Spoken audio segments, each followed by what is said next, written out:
ചെമ്പനി സീരിയലിലൂടെ മലയാള പ്രേക്ഷകർ ഏറ്റെടുത്ത കഥാപാത്രമാണ് രേവതി. പ്രേക്ഷകരെ ഞെട്ടിച്ചുകൊണ്ടാണ് നടി പോസ്റ്റ് പങ്കുവച്ചിരിക്കുന്നത്. പഠിക്കാനേറെ മിടുക്കിയായ ഗോമതി രേവതിയെ എത്തിയതിനു പിന്നാലെയാണ് മലയാളി പ്രേക്ഷകർ ഏറ്റെടുത്തിരിക്കുന്നത്. രേവതിയായി ഞാനില്ല എന്ന വിവരം ഗോമതി അറിയിച്ചിരിക്കുകയാണ്. 6 ലക്ഷത്തോളം ഫോളോവേഴ്സ് തന്റെ ഇൻസ്റ്റഗ്രാം പേജിൽ അറിയിച്ചത് പങ്കുവച്ചതെങ്ങനെ. തന്റെ ഇൻസ്റ്റഗ്രാം പേജിലാണ് ഈ വാർത്ത അറിയിച്ചിരിക്കുന്നത്. നടിയുടെ വാക്കുകൾ എല്ലാവരെയും വേദനിപ്പിച്ചു.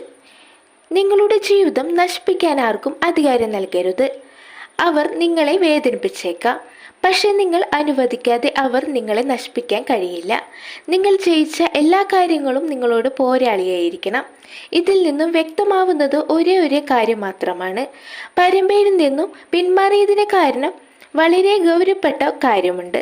അത് എന്താന്ന് നടി വ്യക്തമാക്കുന്നില്ല. നടിയുടെ കുറിപ്പിന് താഴെ നിരവധി ആരാധകരുടെ കുറിപ്പുണ്ട്. എന്തിനാ ചേച്ചി ചെമ്പനീർപ്പൂവിൽ നിന്നും മാറിയത്, ചേച്ചിയുടെ ഫാനാണ് എന്ന് പറഞ്ഞ് നിരവധി കമന്റുകളായി എത്തിയിരിക്കുന്നത്.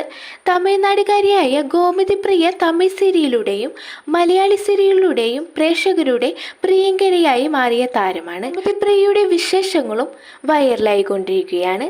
ഗോമതി പ്രിയ ചെയ്തിരുന്ന കഥാപാത്രം രേവതിയായി എത്തിയിരിക്കുന്നത് റെബേക്കയാണ് എന്ന വാർത്ത പുറത്തു വരുന്നു.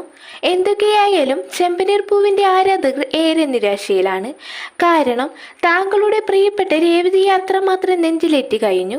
രേവതി എന്ന കഥാപാത്രത്തിന്റെ സ്ഥാനത്ത് മറ്റൊരാളെ സങ്കല്പിക്കാൻ പോലും മലയാളി പ്രേക്ഷകർക്ക് സാധിക്കില്ല എന്നുള്ളതാണ് സത്യം.